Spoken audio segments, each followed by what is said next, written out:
And many people go through life never getting in touch with their greatness because of the lack of motivation to push themselves, or because they have not found something that they believe to be worthwhile to challenge them. That many talented persons have gone unnoticed, and the world never had a chance to be exposed to their talent because that person did not take the time to begin to express or to demonstrate or to motivate themselves in the direction to bring that which they came into the universe to bring. Many people will leave the universe without a trace. No one will know they were here. And in fact, under their name, we could put under there, not used up. Will anybody know that you came this way? What contribution are you giving? What will you leave? What will be different because you came this way? That life is our gift to us, that God has given us, and how we live our lives is our gift to God. What kind of gift are you formulating? Is this a gift that you like to take back and do something else before you turn it in? Think about that. What can we do? What are some of the keys that we can begin to use to motivate ourselves when our batteries run low? Because I don't care who you are, I don't care what you do, at some time you are going to get tired. At some time you're going to get in a rut. Seem like nothing you do works out right. And sometimes it just seems like you just don't have the wherewithal or the will to do anything. That sometimes you act like you're punch drunk. You're just wading through life, just doing time day in and day out, looking at non-discriminatory television, anything that's on, just looking. And depressed, feeling powerless, feeling useless, and bored. What do? How do you get yourself out of a rut? How do you, when you know you can do more than what you've been doing and you're not doing it and you're discontent with where you are, you get angry at yourself. How do you get out of that rut? How do you motivate yourself? One of the things that we must do is that we must be involved in working on achieving self-mastery. You must work on yourself continuously. Never be satisfied with yourself. Always know that as you invest the effort and time on you, that's the greatest ability that human beings have above animals. See, a dog can't be anything but a dog. Tree can't be anything but a tree. Human being, you've got unlimited potential. You can put effort on you, and by concentrating on you and developing you, you can transform your life wherever you are right now. So you want to work on yourself. You want to read books that inspire you and motivate you. You want to listen to tapes over and over and over again. And I suggest that you listen to tapes when you first get up in the morning. You want to control the spirit of your day. When you first wake up in the morning, your mind is operating at 10.5 wave cycles per second. That's when the subconscious mind is most impressionable. Whatever you hear in the first 20 minutes when you wake up, that will affect the spirit of your day. When you listen to tapes, listen with relaxed belief. Believing that this can happen for you. And by listening to them, listen to them over and over and over again, and you will get a breakthrough.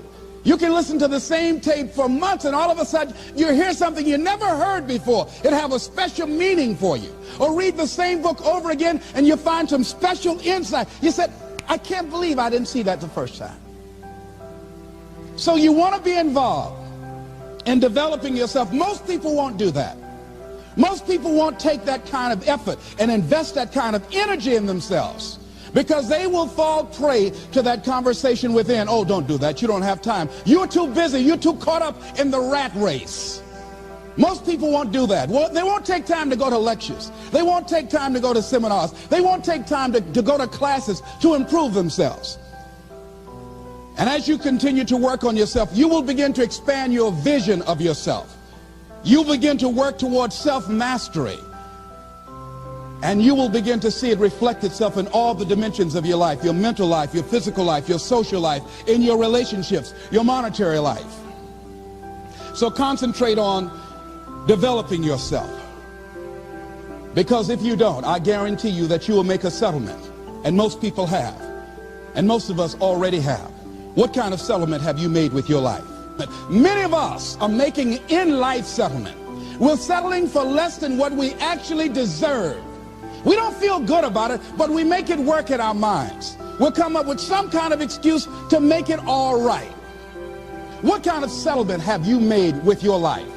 Many of us settle for less than what we want out of relationships because we don't have the courage to change them. The next thing is, in order to begin to find some keys to self-motivation to drive yourself, in addition to working on yourself, and as you work on yourself, you feel good about yourself, and as you feel better about yourself, you treat yourself differently. Develop a health plan. See, you can't feel well and do well if you don't have good health. You can't perform if you don't have your health. Your health is valuable. Develop a health plan. A plan that you will follow, because this is the only vehicle that you have to carry you through this experience called life. And you want to take good care of it because you love you enough. You care enough about you. And that's not easy. It is not easy having a health plan and sticking to it. But you're worth it doing it again and again and again. Next thing is, as you take care of yourself, the next key is keys to motivation, to self-motivation. You want to live life with energy and passion. You want to make a conscious effort to be lively. See, in life, you either saying hello or goodbye. You either on the way or in the way. You want to be happy. You got a lot to be thankful for. But you watch some of the faces around you every day. And I tell you, some of these faces, they will put you in a depressed state of mind. So you want to avoid these kind of faces. When you see them coming, turn your head. The things that you say to yourself, you want to watch them, and in watching them, you want to take charge. So you've got to learn to stand up to yourself inside yourself and short circuit, override that conversation that's always going on. 85% of what that conversation will tell you is negative. It's negative.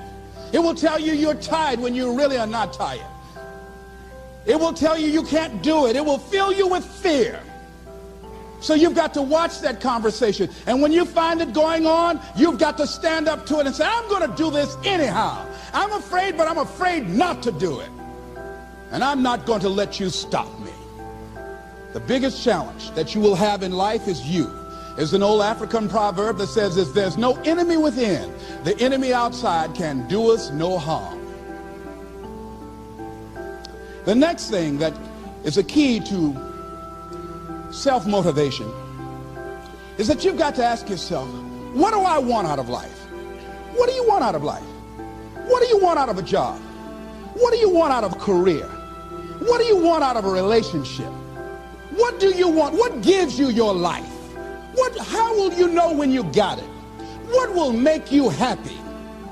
You need to know. You need to start asking yourself some questions. What do I really, really, truly want?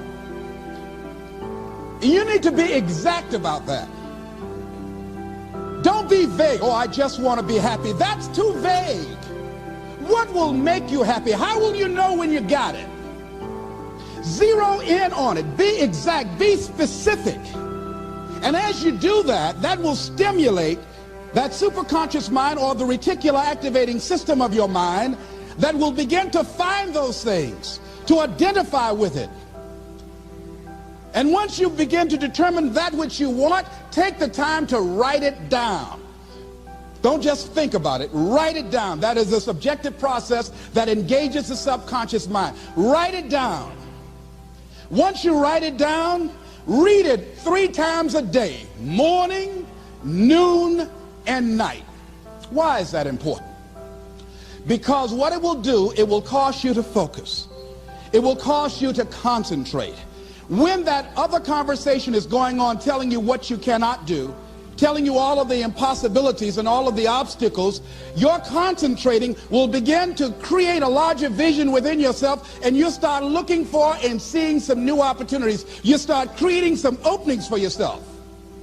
As you begin to read that every day, day in and day out, that will make you focus. That will discipline your thinking. And you'll get all kind of creative ideas. As I talk to you right now, being involved in this immersion process, you're going to create some openings for yourself. You're going to get some ideas. You're going to feel your adrenaline flowing, and you're going to think about something, some idea you had. And you say, I want to go back and I'm going to look at that again from a different vantage point, not from the level of the problem of the obstacles that I encountered, but from a higher vantage point. Because what you will begin to see and to know as I talk to the higher consciousness within you, that you are powerful, that you are a miracle worker. And that inner conversation has conditioned you to believe that you are not.